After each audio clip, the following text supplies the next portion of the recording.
Hi, Point Loma classmates. This is Donna Robinson. I think this is my 11th time attempting this because I keep getting the giggles or I'm sweating so badly and then forgetting my train of thought because I'm very uncomfortable with this. So bear with me as we get through this. I'm doing a small little video here on a sip and puff. I chose something I knew nothing about. So Sip and Puff is perfect for patients with severe physical impairments. It controls two devices with one switch. It's mounted on a gooseneck and usually mounted to a wheelchair. By sipping and puffing into a straw, this device is used to replace a computer, a mouse, a keyboard. It can open up your garage. It can work your appliances, microwave. I wonder how it works a toaster.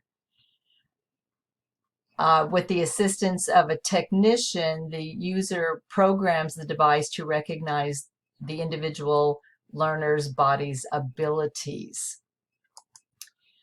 What you get for anywhere from $160 to $1,500 and possibly more, as they're constantly upgrading, is this sweet device that probably my picture is hiding.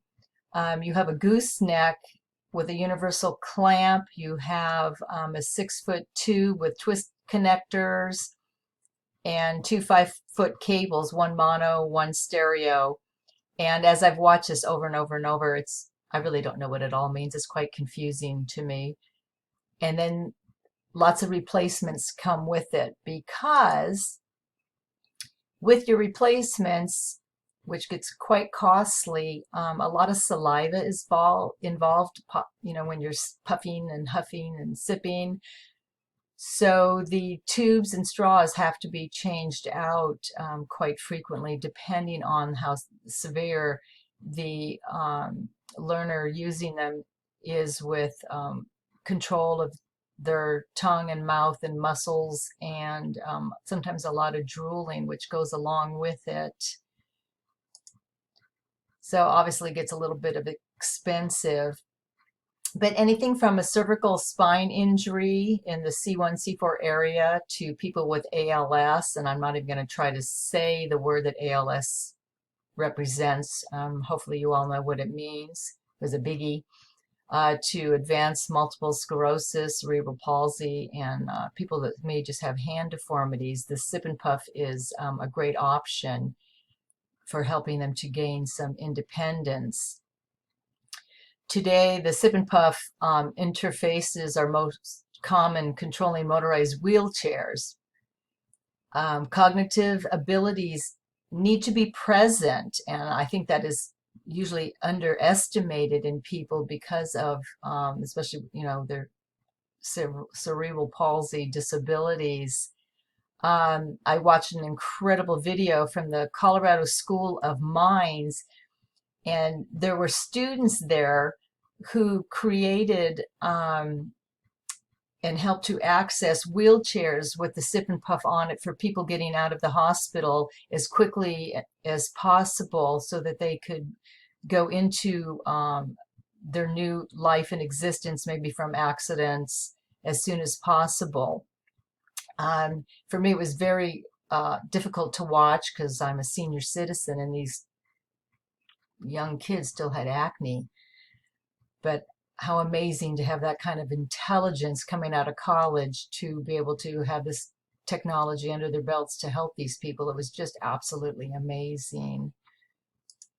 In one of my videos that I watched, this young man here, I just could not stop watching. This is Jared, highly intelligent young man who has to use a Sip and Puff from a wheelchair. He has ALS.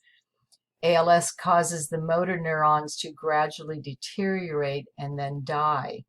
Motor neurons extend from the brain to the spinal cord to muscles throughout the body. When motor neurons are damaged, they stop sending messages to the muscles, so the muscles can't function. And I did dwell on this quite a bit because it's such a tragedy for people who do get it. because there is no cure for it. A couple of famous people that have had it. One, I think everybody knows Stephen Hawkins, who died last year. Remarkable man with superior intelligence, known for his scientific achievement in the discovery of the black holes. He took physics by storm and just shocked the world with his accomplishments, on top of, in his 20s, getting ALS and still going on to achieve this tremendous success through a sip and puff, which actually I believe have been around since the 60s. And then, of course, I'm a huge baseball fan. I had to put in Lou Gehrig, who brought attention of this disease to the world. And if any of you know anything about Lou Gehrig, he had an amazing speech where he called himself the luckiest man on the face of the earth. He died at a very early age. And of course, he died just prior to World War II, when they did not have all this technology. So he kind of vegetated away.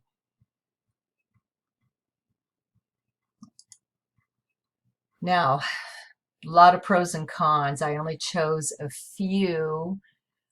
Pros: allows the user the ability to learn and communicate, gives the ability to be connected to many devices. Like I said, your kitchen, your garage, your computer, a phone, which when properly trained, then gives the person who needs to use this tremendous independence, which has got to be extraordinary for them and very rewarding. The cons to it, and there's always going to be a con, unfortunately. In the beginning, it's very tiring. It can cause dizziness and headaches. They have to build up that lung capacity.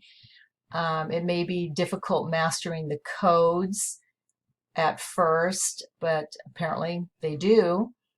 And it needs, everybody needs help assisting getting it on and off, obviously, because they don't have use of arms and legs. And the costs are extraordinary. I'm sure I could have gone on and on and on with this more and more and more. But like I said, it's just about, today's video is about exposure and not mastery. So hopefully when we all go into the classroom, we'll have gained a little bit of knowledge from this and can use it and be trained. I'm looking forward to it. Anyway, thank you very much, and over and out.